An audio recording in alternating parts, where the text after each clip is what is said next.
just to introduce everybody, we've got Phil and Josh from Business Lighthouse, a accounting and finance firm. I'll get you guys to introduce yourselves as well. How's it going, everyone? It's good to be here. It's been a bit of a rocky road here. My family has decided to catch COVID after 2 years, so we're dealing with that at the moment. But it's good to be here to be able to present some tax info to those who may need it. We are approaching year end relatively quickly, 1st of June. I can't believe that. But my name's Josh. I'm the Tax and Compliance Manager at Business Lighthouse, and I'm joined here with Phil, who is the Director of Business Lighthouse. So between us, we should be able to cover off on some important information and tackle some of the burning questions I'm sure you have in the lead up to the end of financial year. Excellent. And you can see I've just put a poll up to ask people where they're from. So we've got mostly people from Vic so far, New South Wales, Queensland, and SA. Phil, did you have anything to add to Josh's intro? No, thanks, Josh and Mel. Yep, great to be here. Here in Melbourne, wintry Melbourne, first of winter. How appropriate the weather is today. Yes, our office has been struggling, as with many others, with sickness and COVID. So it is good to make it here, and look forward to lots of interesting questions from everybody today. Yeah, it'd be great.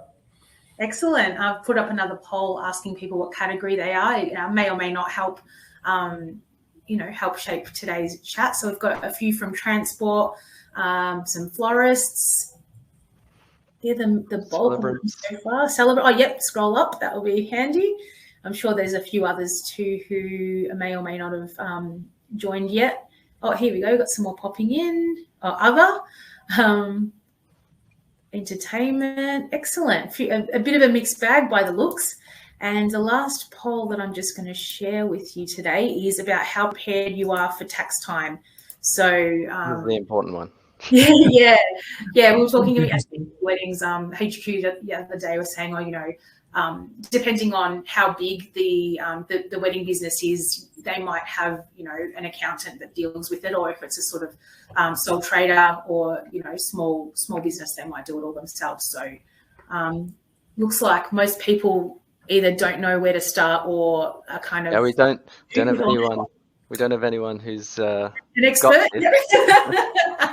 That's good. So yeah, exactly, like those sorts of people. It's a dangerous option, because if you choose that, I might pull you in to do some presenting. Do a quiz. So, yeah. Excellent. So what I'll do is I'll set up the slides. So before we start, I just want to do a bit of housekeeping. As I said, please pop through some questions. These webinars come to life when it's not just me asking questions, so please do. And we'll probably wait till the end to do a bit of a Q&A, but they will definitely help as we go. Also, our next webinar for July 6th, is already available to register for. It's going to be about Instagram Reels. We're going to be joined by our social media star, Emma, who some of you might know if you follow the Easy Weddings Instagram page. So she'll come and chat to us about that. We also make sure that you're following the Easy Weddings the Instagram page, Wedding Supplier Network. So that's a separate Instagram account for just suppliers only. We've also got a Facebook page called Easy Wedding Suppliers Network. So all that information about upcoming webinars, any supplier related information or blog articles, and any information about our in-person industry events are all going to be, you'll hear about them on those channels. So without further ado, let's get underway. I'll start this presentation slides. And I've skipped ahead too far. All right, over to you, Josh and Phil. Take it away. There we go, beautiful. Well, I'll just say a quick hello to a few of the people that have chucked in their messages in the chat. So hello to Judith, who's from Adelaide. Hi to Emma, Katerina from Sydney, Birrelly from Tassie. We've got a few representatives across the country, so that's good to see. Feel free to chuck in some messages in the chat throughout the webinar. And if you have any particular questions, technical questions, clarification questions, throw them in the Q&A and we'll try and get through as many as we can at the end. We've been asked to put together a little bit of a presentation on getting ready for tax time. And whilst, this is, kind of a wedding specific webinar, I think a lot of the things in here are applicable across the board, no matter what industry you're in. So what we're planning to cover is just some things around the tax system, the differences that you find when you go from a wage earner to a business owner, the pay-as-you-go installment system. There's always confusion around the timing that system imposes and how to kind of utilize it to your advantage. GST we often find is a bit of a problematic area. So just on calculating your threshold, registering, and best practices for kind of completing your activity statements. Employing staff for the first time, a few things that we thought worth covering, because we know that can be a bit of a sticking point for a lot of people as their businesses expand, and also budgeting and managing your cash flow is obviously something that's hugely important for kind of small business, sole traders, and the like. So we've put all these sorts of bits and pieces together based on our experience with people in these areas, that being sole trader and small business, as obstacles that they often face. So we'll kind of run through that. But obviously, as we go along, if there's anything you want further clarification on, shoot us some messages. If you have any particular questions that you've come to this webinar kind of wanting to ask, throw them in as well, and we'll have a bit of a Q&A at the end and try and assist in that way as well. So to get started, I think Phil was going to cover off a little bit on the industry characteristics, just to give us a bit of I'm sure you all know pretty well what your industry characteristics are, but let's just run through it quickly to get a bit of context to what we're kind of talking about as a backdrop to all the tax and GST and cash flow stuff. Yeah, thanks, Josh. Yeah, so look, this is a very quick list actually that one of our staff members here at Business Lighthouse put together, and it's far from comprehensive, and I'm sure everyone online knows about them. But the seasonal nature of income has its own issues and problems that we'll talk about a little bit today. The impact of the COVID catch-up weddings that you're no doubt all experiencing at the moment. I'm sure all of you have read the Easy Weddings industry survey for 2022, but it was interesting reading that in terms of all the catch-up weddings that are happening.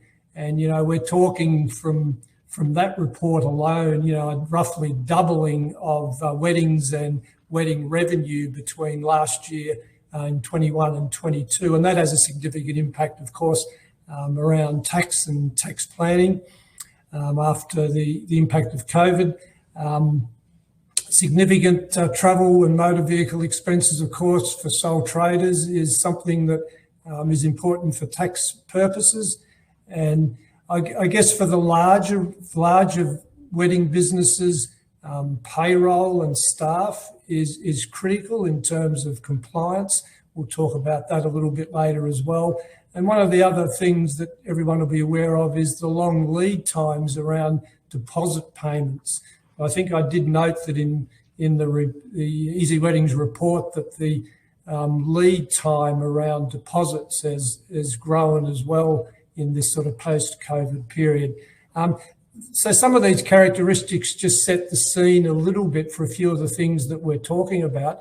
But we'd really love people online, if they've got any other particular characteristics or things they're experiencing in terms of their business at the moment along these lines, pop it on the chat room and we'll add it to the list, because it'll help us just sort of understand where you're at. So there's just a few items. I'm sure you've all read the 2022 Easy Weddings industry survey, where it's got lots of interesting information, but there are just a few items that I thought were relevant in terms of our discussion today. But as I said, pop them on the chat room. If you would like to add something to that list, would be fantastic. Thanks, Josh. No worries. All right, so we'll jump into we rather than kind of tease out to the end, we thought we'd front load the webinar and kind of talk about the tax stuff first. I know that that's kind of a critical thing right now for a lot of people as they're coming up to the end of financial year. So let's kind of get into it straight away and talk about that. For those who answered to the poll question that they had no idea where to start, this is going to be a kind of a helpful explanation and backdrop and some things to think about as the month progresses. So I thought I'd start really simple and just kind of talk through the changes that you face when you go from being a wage earner, someone who just goes into a place of employment, does their job, gets paid a wage, and kind of walks away, and then moving into kind of a more business owner, sole trader perspective, and what that changes in terms of your tax obligations and the way that the system works for you. So obviously a lot of people will be familiar with the wage earning kind of process. Your employer will take some of your wage and pay it to the ATO on your behalf before it even gets to you, and then you just get the net of that in your bank account. So as a wage owner, it's nice and easy. Tax time is really just grab that information that the ATO already has, throw in a few small deductions, and you'll generally come out with a refund because that employer has been contributing that tax on your behalf throughout the year. You haven't gotten those funds. So that's why it's usually super easy as a wage earner, and you don't even have to think about it. It just gets done for you. Now, the problem is that often you'll be doing that for a number of years and then decide that you want to kind of have the flexibility and potentially the earnings growth of being a sole trader or a small business owner, and you'll kind of go out on your own. But that kind of thought process around your tax being such that it's kind of already dealt with sometimes comes with you into this new space. And it can, we often see that people in their first couple of years of being a sole trader can come into quite a bit of trouble when it comes to cash flow management around their tax obligations, because you've really shifted into an area where instead of those funds being dealt with on your behalf by your employer, you're just getting all the revenue into your bank account up front. And it's up to you now as the business owner to really work out how you're going to deal with those obligations. Now, the ATO implements a system called the pay-as-you-go installment system. Unfortunately, the ATO is not very good at naming conventions, and so they can make things very confusing very quickly, because you've also got your pay-as-you-go withholding, which is the employee contributions. So just ignore that for a bit. This is the installments. And what they're trying to do is they're trying to kind of force you to make payments towards your tax throughout the year before you get to the end of the year, so that you don't have the lump sum. It's kind of like a replacement method for what an employer would do on your behalf if you're a wage earner. Now, the problem is that this system automatically comes into play once you've had a payable of over $1,000 in your tax return. So what we often find is people have moved into a sole trader, a small business kind of area, and they have a really positive first year, and they go to do their tax return. All of a sudden, they've got thousands of dollars worth of tax owing, and they haven't contributed anything in advance, and it's this huge lump sum that can be quite scary and kind of quite difficult to work through, and then get in front of once that's happened is also quite a challenge and a problem to cash flow.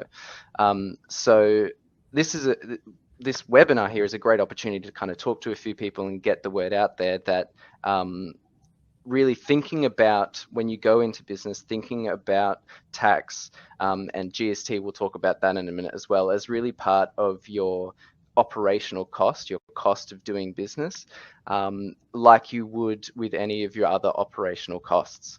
And I've got a really simple kind of rule of thumb, which works for your first few years, and that is if you're registered for GST, and again, we'll talk through that in a minute. Really think about putting aside 30% of your revenue. So anytime you get a deposit paid, anytime you get a payment of revenue, putting 30% aside into a separate bank account, or just mentally, however you want to manage it, keeping that money aside in the first few years before you get into any sort of installment system is a really great way of making sure that you're kind of covering your tax as you go, and have that aside for when your tax return is done at the end of the year. Now, a quick example of how that sort of looks, just to get it in your head, is if you were to just imagine that you earned $110,000, you had no deductions. That's your tax return at the end of the year. You're registered for GST. If you set aside 30% of your funds, 33,000, the GST 10%, 10 grand, you pay that. You've got $22,000 left. 100,000 for a sole trader. The tax on that is just shy of 23,000, 22,966. So if you've put aside that 30K, you've paid your GST for the year, you've paid your tax for the year, you're happy. You don't have any further obligations going forward. You'll get onto the installment system because you would have had a payable. The ATO will start sending you notices, which is generally 1/4 of your prior year payable, and you'll start making contributions towards your next year's tax. And then you'll be in the system and things should get a bit nicer.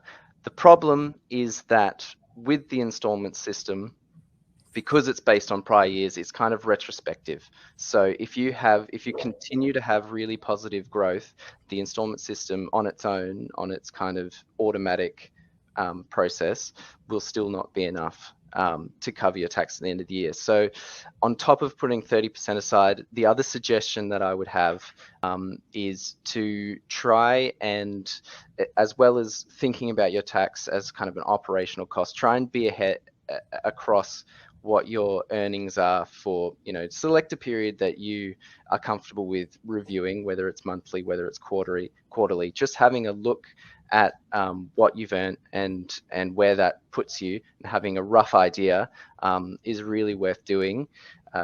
As with anything, burying your head in the sand can be sort of problematic. So those are a couple of things. So the really simple takeaway is 30% set aside is a great way of making sure that you're ahead of your kind of tax obligations.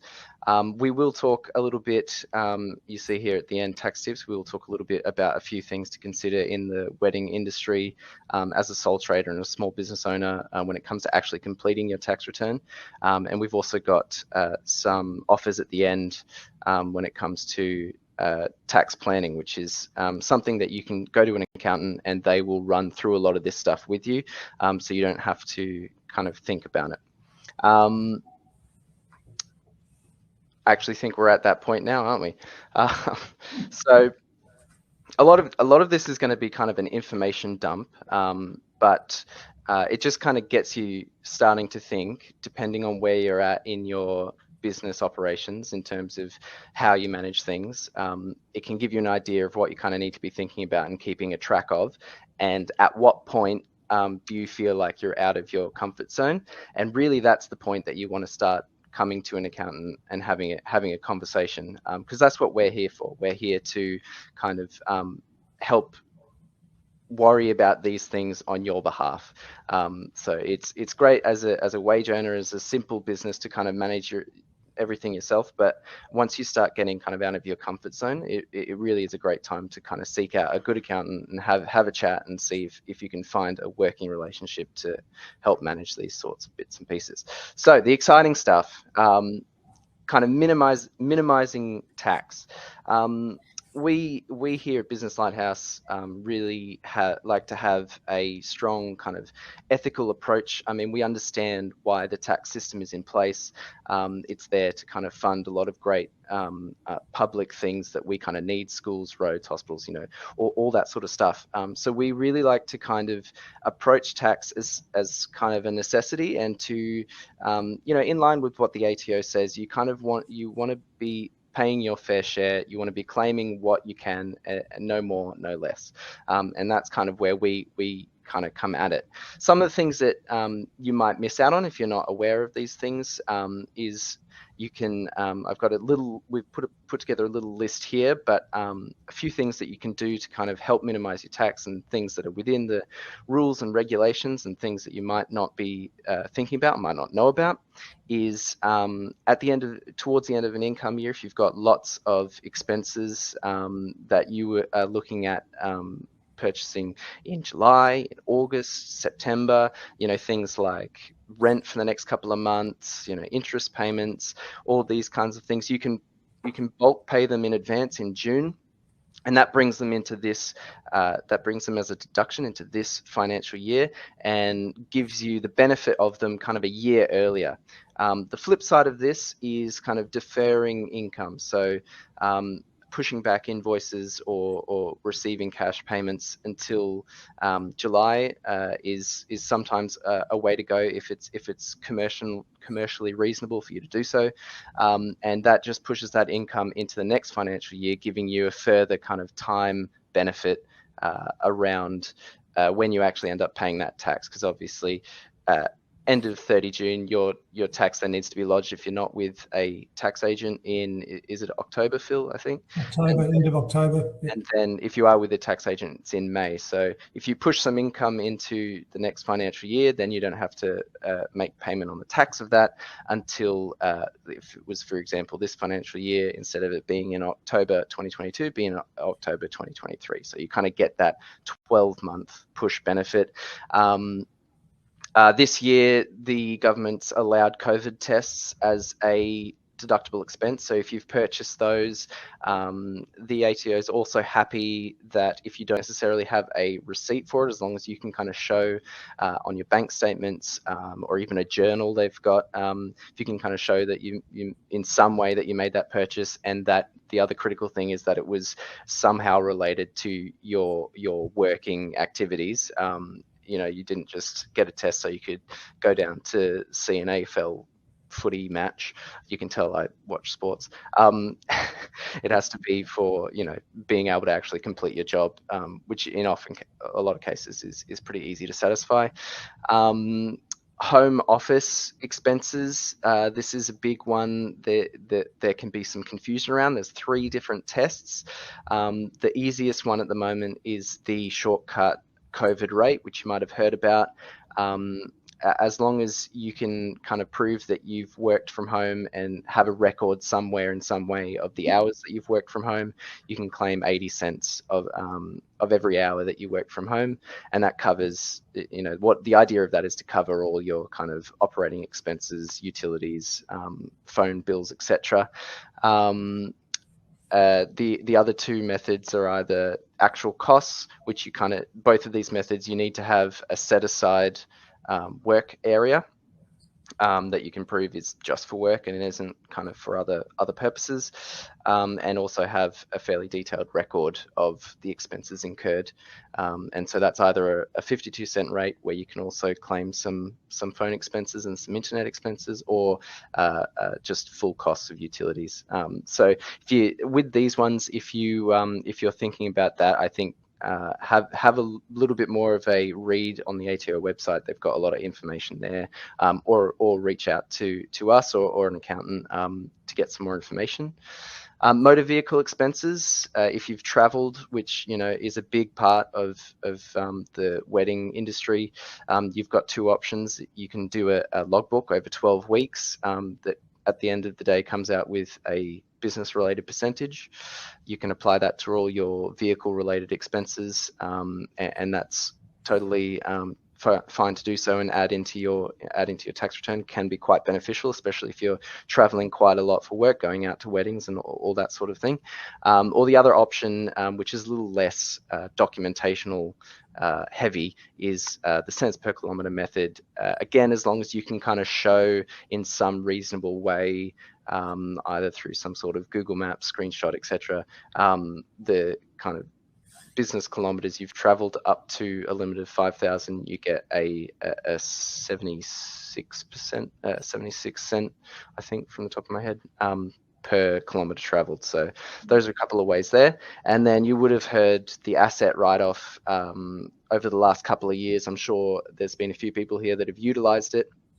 It is coming to an end at the end of next financial year. So now or in the next few months is the time to utilise it. If you're a small business, which for this particular benefit or concession, you will be the limit's 50 million or something in revenue. So I don't think we have anyone at that level here.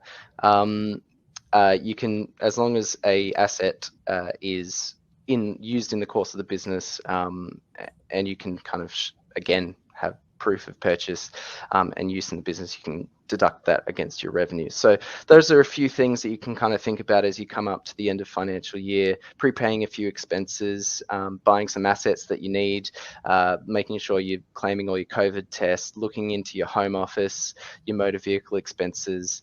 All those sorts of things are quite common in the wedding industry and in just sole traders and small business in general. Obviously, if you have any particular questions around something that you're thinking of claiming, throw it in the Q&A and I can give you a little yay or nay about that. I did. Josh, just a question on that. This might not be the right forum to ask this, but I doing my own tax return last year as a sort of home office setup. There was a bit of an alert from the ATO that we can't claim coffee, tea, milk, that sort of stuff. Is that something that comes up a bit, or is it just me? That's actually a good question, Mel. I don't know if anyone was watching the SBS News last night, but they actually raised that exact issue around what you could claim, and in fact you can't. That's right. If you're, for us here at the office, yes, you can, but not if you're doing it from home. It's quite an interesting ruling. Yep. Yeah, and I've got Katerina putting clothing for celebrants in the chat. That's also really really contentious one. More often than not, that you won't be able to get a deduction for clothing. Similar to anyone in the professional space buying suits that can't end up in their tax return. The difference or the exception there is if it's some sort of uniform or has some sort of logo, but generally if it's just clothes that you can wear on the weekend or out with your friends or whatever, it's generally considered mainly a private purchase, even though it's used in your business, and you kind of may feel that you need to have a nice wardrobe, an array of selections to do your job. The ATO kind of sees it mostly as a private expense, unfortunately. The last thing I wanted to say on all of this is that when you do move into running a business, the points of contact with the tax law really opens up and can become quite complex quite quickly depending on what your activities are. So I'll just reiterate that when you kind of feel out of your depth, finding an accountant, even just to have an initial meeting and a talk through, is really worth your while. If you are completing the return yourself this year, the ATO has announced that record keeping, the home office work-related expenses, anything to do with rental properties and anything to do with cryptocurrency shares, property sales, they're kind of areas of particular scrutiny this year. So just keep that in mind when you're filling out your tax return in a month or two. Yep, and just another added comment on that, Josh, while you're getting ready for the next little session. Increasingly, the ATO is doing data matching all over the place. So whether it's property sales, share sales, even motor vehicle purchases, there's a whole raft of electronic data matching that's occurring. So the ability for the ATO to audit some of those areas has ramped up significantly over the last few years. So just be aware of that. Yep. Yeah, they are getting more and more kind of nasty in that area. So we'll cover briefly some GST questions, because this is something that is unique to being in business. You generally don't have to worry about or think about GST when you are a wage earner. some of the important things is really working out when you need to register, how to register. There's a few kind of timing questions, cash versus accrual and the like.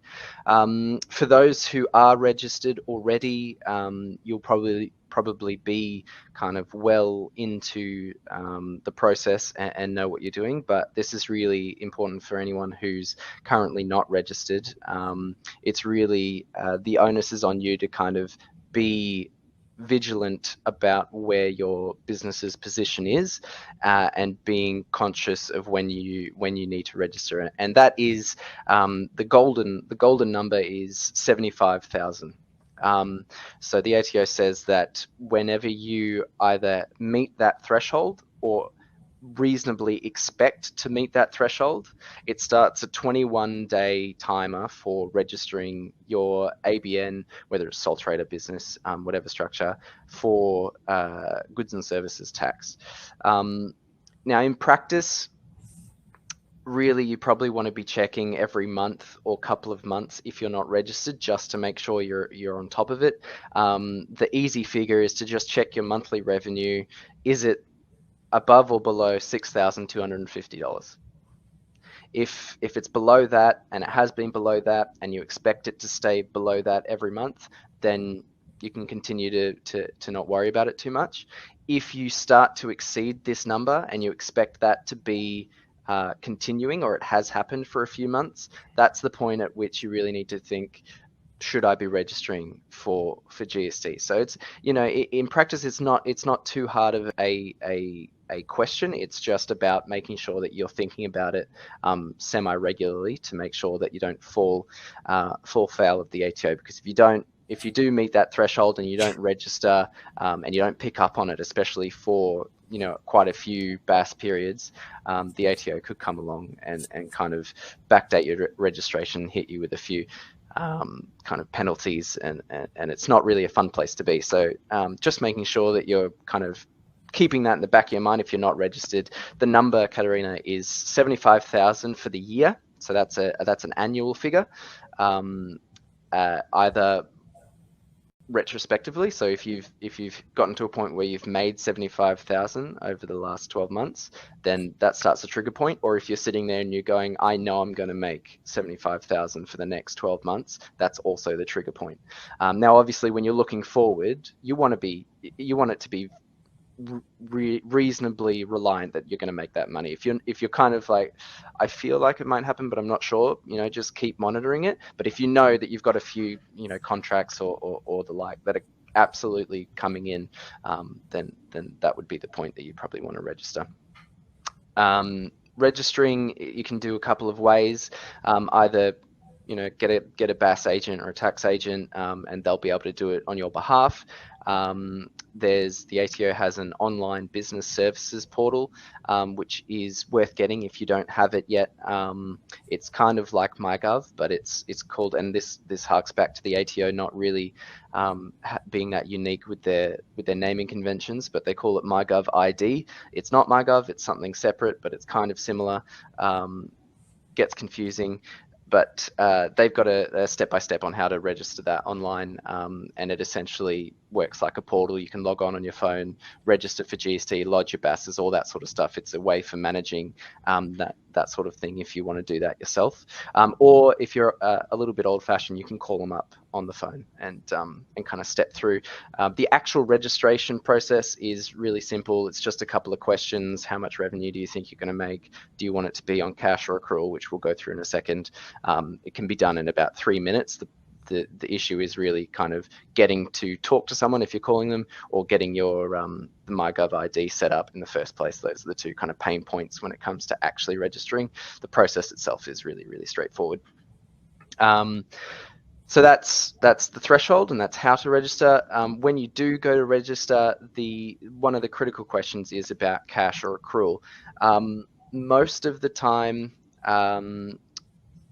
in a sole trader business, you're going to be thinking from a cash perspective, and I would recommend keeping it in line with whatever you're reporting your taxes on. And this cash versus accrual question does apply to how you report your taxes as well. It's the same concept, and the difference really is, and it's in the names. It's really on cash being reporting everything based on when you're receiving the money in the bank account or when you're paying the money out of the bank account. It's really focusing on that movement, that transaction, whereas accrual is on the level above that, which is the invoices. So it's on the dates that are on the invoices rather than the actual cash being received. The reason why cash is usually better for small business is that you're aligning your obligations with the money that you're actually receiving. So you actually have that cash to pay your obligations. When you're dealing with invoices, like a simple example is if you, again, going back to the $110,000, if you had one invoice, it'd be nice, but if you had one invoice, $110,000 that you issued out, say on the 30th of June, that would, and you're on an accrual basis, that would technically fall into your June activity statement. And you would have to pay the 10,000 of that to the ATO the following month. But the person that you've issued the invoice to might not pay the invoice for, till the end of the payment terms, or they might be late. You might not actually see that money for months, and so you've got a 10,000 obligation but no money in the bank. So that's why kind of smaller business cash is better, because you won't actually have to pay that 10,000 until you've received the 110 actually in the bank account. You've got the cash, you make the payment, it's good. So with that in mind, when you're thinking about registering for GST, cash is generally going to be the preferred option, but just have a think about your specific scenario and how you're kind of reporting your taxes as well, because it's usually better to keep them aligned. A quick thing on timing: once you do register, you will have to complete business activity statements. If you talk to an accountant, you'll see the abbreviation BAS get thrown around quite a bit. They're just simple returns that really are tallying up the amount of goods and services tax you've received from other people, less the amount that you've paid to other people for expenses that you've incurred in doing your business. So that usually happens on a quarterly basis. It can happen on an annual basis if you've registered, if you voluntarily registered under the $75,000 threshold.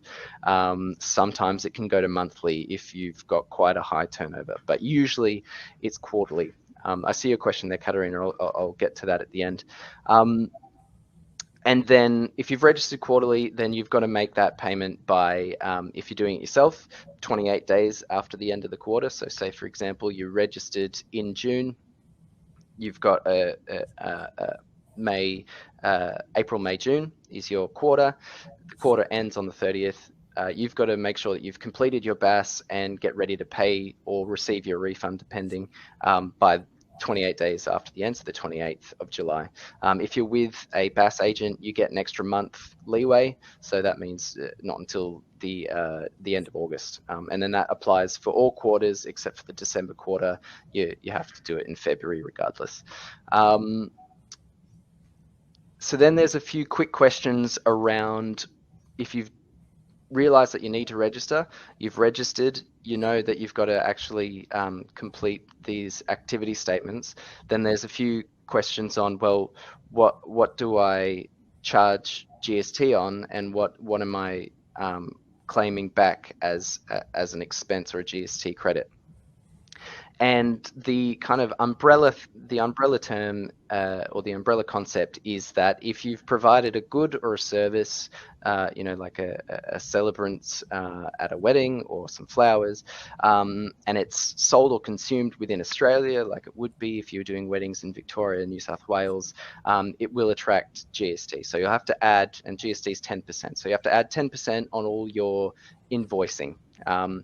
What's a good process is, if you're in the habit of making sure that you're checking where you're at in your business in terms of thresholds, when you have a feeling that you're going to have to register in the next month or two, is getting an email out to your kind of clients, customers, just letting them know, if you are on, I know a lot in this industry is really just one-offs, in which case it's not so relevant. But if you do have recurring customers or clients, just letting them know that, you're going to have to register for GST, and that's going to push up your prices. Because what you don't want to do is kind of take that pay cut because of your obligation, your law requirement to register, make that hit your pocket.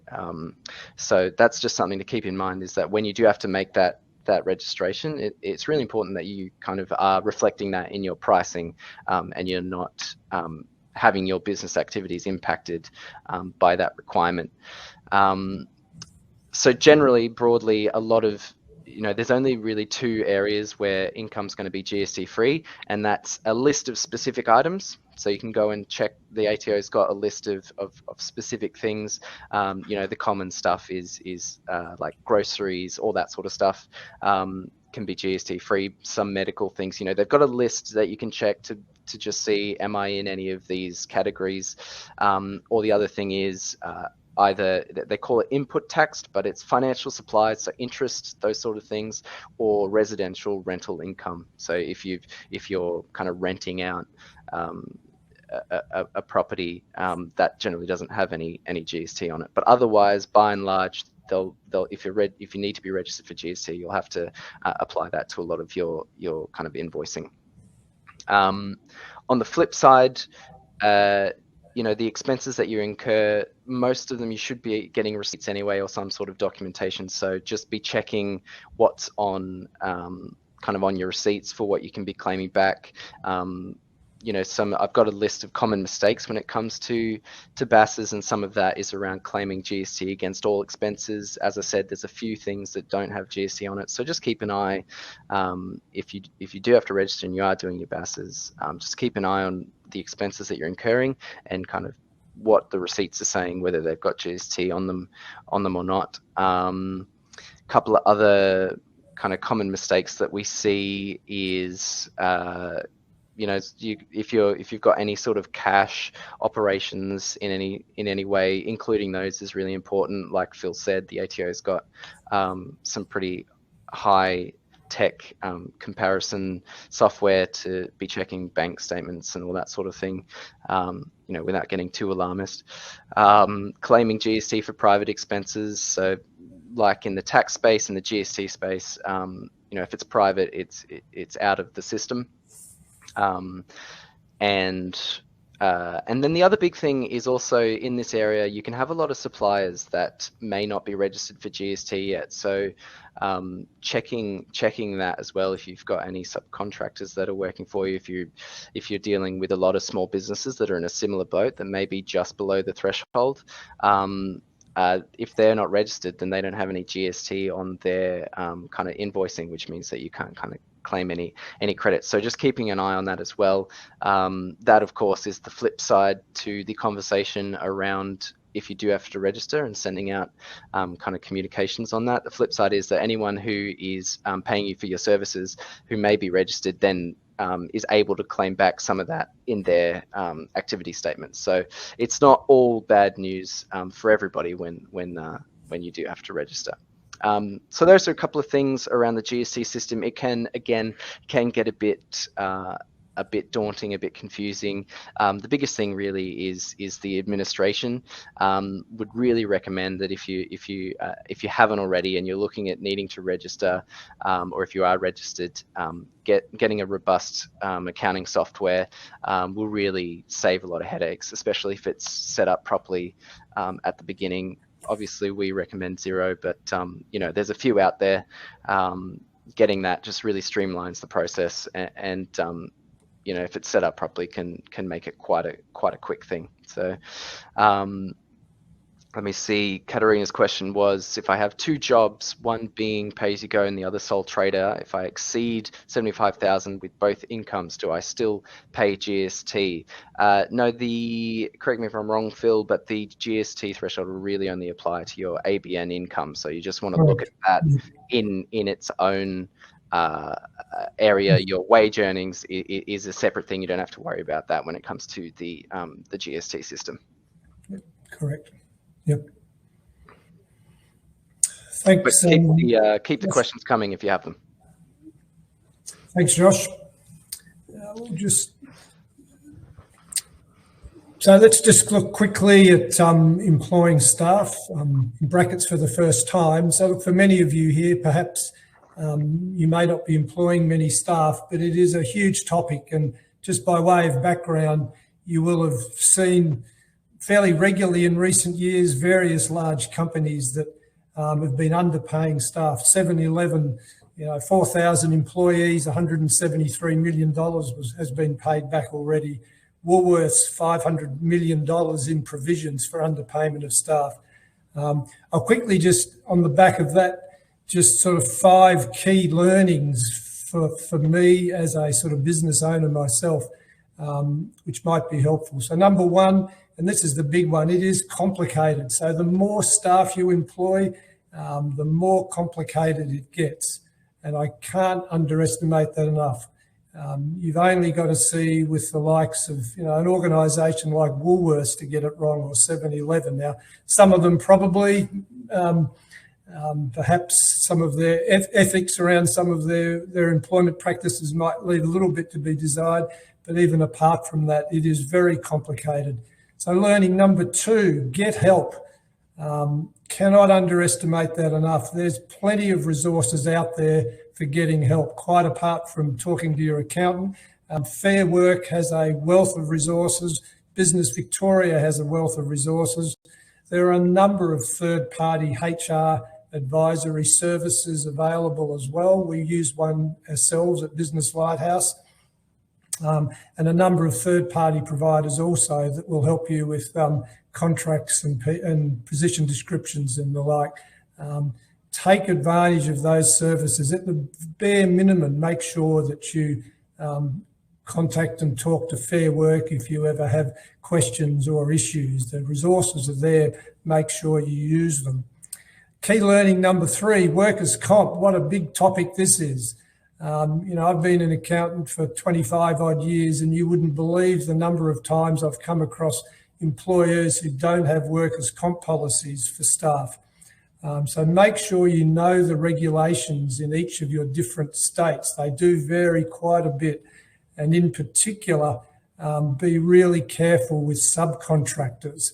There are quite complex rules around subcontractors, not just in the workers' comp space, but in the PAYG withholding space as well. So make sure you understand the rules and risks around subcontractors. PAYG withholding obligations. I think the message there is make sure you use some payroll software, and there's plenty around. Xero, Josh has mentioned Xero.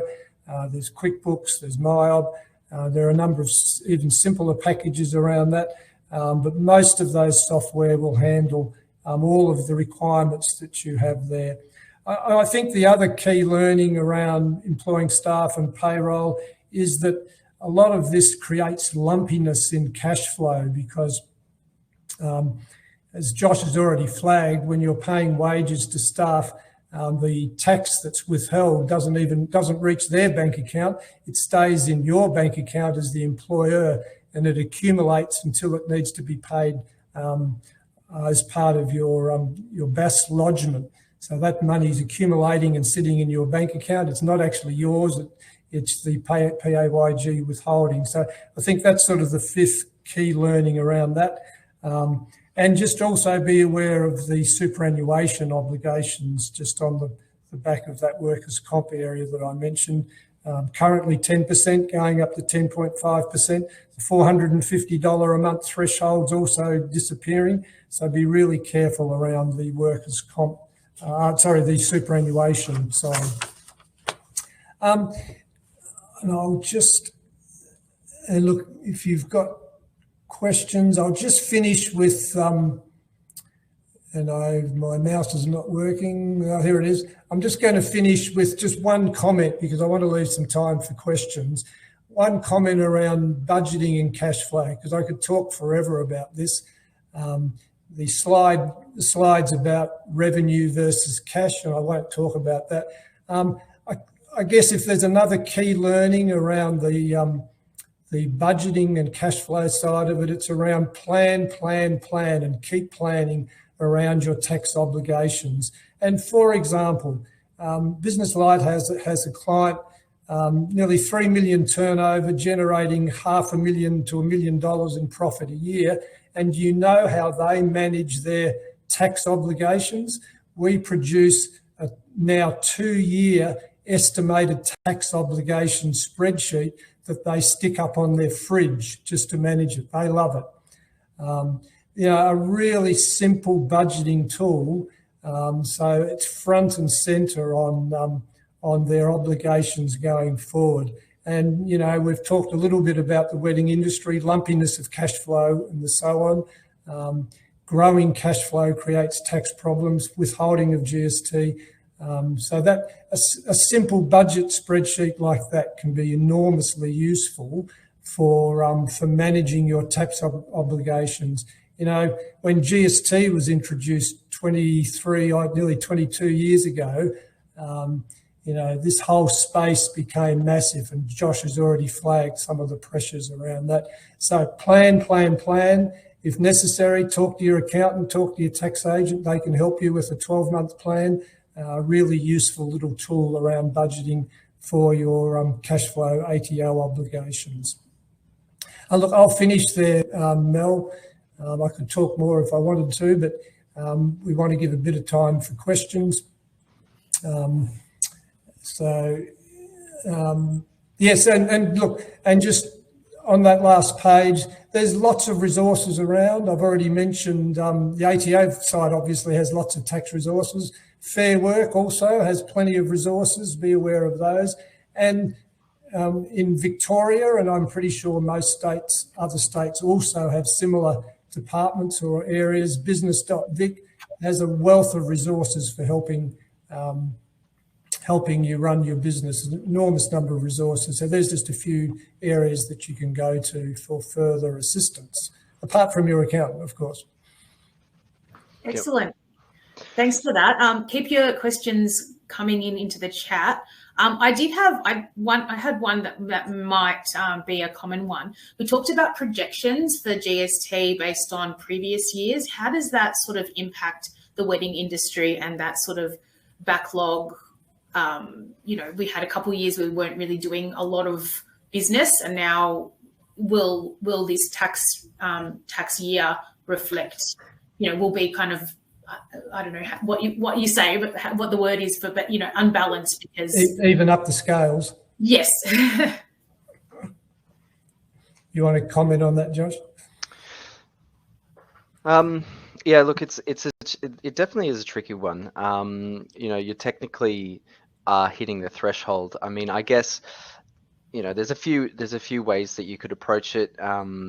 Safest way would probably be, if that is your case, is to register and to start looking at doing some of those obligations, but keeping an eye on where your trading is at. If it falls back to sub threshold levels, you can cancel your registration.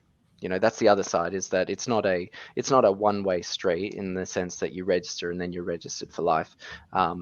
If it is really just a spike, then kind of once things return to normal, assessing where you're at and then deregistering if you need to. That would be the safest approach. If you kind of took the line that it's just a spike based on prior year's income, you run the risk, and not register, you run the risk of the ATO having a different opinion, and coming along and asking questions. So that would probably be my response. Phil, would you agree? Yep. We've got Emma, who's asked, if my wedding business is a side hustle, will I get taxed more? So, I mean, there's a few parts to that question. Side hustle, you've got, when you do start doing some business or some activities on the side in the really early days, you do have a question around, is this business activity or is it a hobby? The ATO always leans pretty heavily on business activity. It's pretty hard to kind of say if you're actually receiving payments for something that it's a hobby, but it all depends on the facts. I'm going to assume in your question that that you've kind of answered that you are in business. The way that the mechanism really works is if you're earning wages, and like I think Katarina asked earlier, she's got a normal job, wage earning job, and then is doing some wedding business stuff on the side. Is that all that just adds to your assessable income for the year, and it is part of what your kind of tax bracket calculation gets applied to. So it's not necessarily that the wedding business income is being taxed more than any of your other income. It's just adding to the pool of income that you're potentially being taxed on, which can then push you into another bracket, that sort of thing. So that's kind of how that sort of works. Your follow-up question about some of the wildest things people claim tax on. In the past, I've worked for a firm where we had kind of news anchors that tried to claim, tens of thousands of dollars on wardrobes and gym memberships and crazy things like that, but really kind of was pushing the limits. What else have I had? Big overseas trips I've had, people going on holidays and trying to claim those, common one. Yep, seen expensive coffee grinders. Can I claim, now that I work for Easy Weddings, can I claim any of my wedding expenses if I got married this year? That's a good one. No, is the short answer. What else have we got? Obligations for casual contractors. You might need to expand a little bit on what you're getting at with that question there, Jen. Yeah, I guess, Jen, that goes a little bit to Emma's question. If you're already earning a wage as well, then that casual contractor income adds to the pool of income from a tax point of view, but a fair bit. But the general tax obligations don't vary really, so we probably need a little more information, but happy to take that offline if need be. Is there a limit on how much you can sort of disclose for like cash, if you pay your workers in cash, like is there like a limit or threshold that you're allowed to sort of do that without, without it on the books? Yeah, no, not really. This is kind of the ATO is trying to really get across a lot of this, but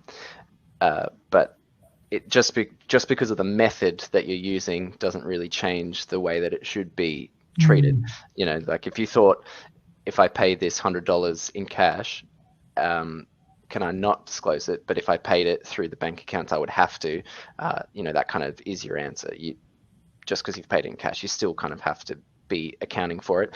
I know it's common practice in the building industry, in other industries, for kind of on the side cash things to be going on. The ATO takes a pretty firm view of that, and you run a pretty big risk if you're doing that as part of business practices. Sure. And probably the last one to wrap up, last question. So Nikki's asking about, do you need to pay super to contractors? It's a bit of an extension of what we just talked about. Yep, it is. And I think I've already flagged a little bit that a lot of care needs to be taken with contractors. And for many individual contractors, to your question, Nikki and Jen, I think as a general rule of thumb, if it's just single contractors, it's more likely than less likely that you should be paying super for them. But that's not in every situation. So that would be, I think anything to do with subcontractors, get some advice would be the key learning there, or the number one thing to watch, because it's a tricky area. Excellent. Yeah, and it's tricky because it's often around the common law principles, so around case law and what the courts kind of decide their interpretation of the tax law is, and that can be really tricky to apply in your certain scenario, and requires a lot of kind of attention. And it can be different for super, it can be different for work cover, it can be super for all sorts of different reasons. That's the other complication. Yep. Awesome. And just to wrap things up, you have a special offer for our webinar participants. Yes, absolutely. I mentioned at the start that tax planning is a bit of a process that you can go through with your accountant, and what you really get out of it is a really firm understanding of what your kind of end of financial year obligations may be, when they may fall, as well as things that you may be able to do between now and the end of financial year to kind of help minimize that burden. So things you may not have thought about, like some of the stuff I covered in the slide, prepayment expenses, all that sort of stuff. But we really look at your specific scenario and make a few kind of suggestions. And it's just a good way to be across where your business activities are at, and what the next kind of 9 to 12 months looks like for your kind of tax obligations. And it's normally around 700, 750, across the board with accountants. But Phil, if you wanted to talk through what Business Lighthouse is offering in this space. Yep. So this is something we do for all our clients, and includes a full tax planning report and some brochures as well. And we would have an online meeting as part of that. So $350 plus GST instead of the normal $700. And then, as an alternative, if you're not particularly concerned about tax at the moment, that's fine. 2 hours of consulting time, and that can be really any topic that any particular business concerns that you've got at the moment.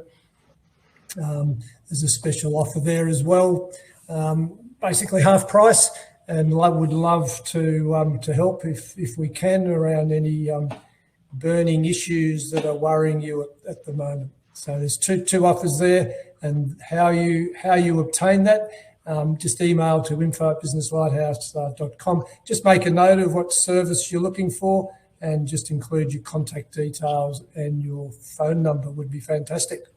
We'll be sharing those details around after this session when we include the replay link as well. So if you're scrambling to find a pen and paper, don't panic. Those details on where to find Business Lighthouse and a recap of those 2 offers will be included in that email, so you can get everything that you need in one go. Brilliant. All right. Well, we'll end it there. It's just over an hour, so appreciate your time, both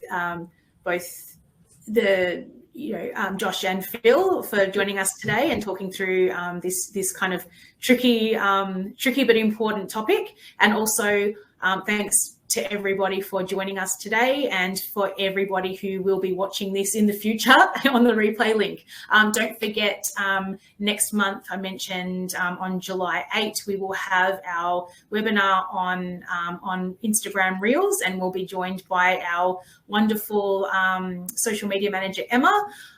She will come and talk to that on July 6th. So register for that one if you're not already auto registered. And I might be seeing some of you in person at our in-person events. We're coming to Sydney next Wednesday. Tickets for that's already sold out. So if you haven't got your tickets yet, unfortunately, we'll have to catch you next time. But I'm excited to announce that we'll be also coming to Brisbane on July the 13th. This is your inside scoop. We haven't announced it officially anywhere else yet, so stay tuned for those details.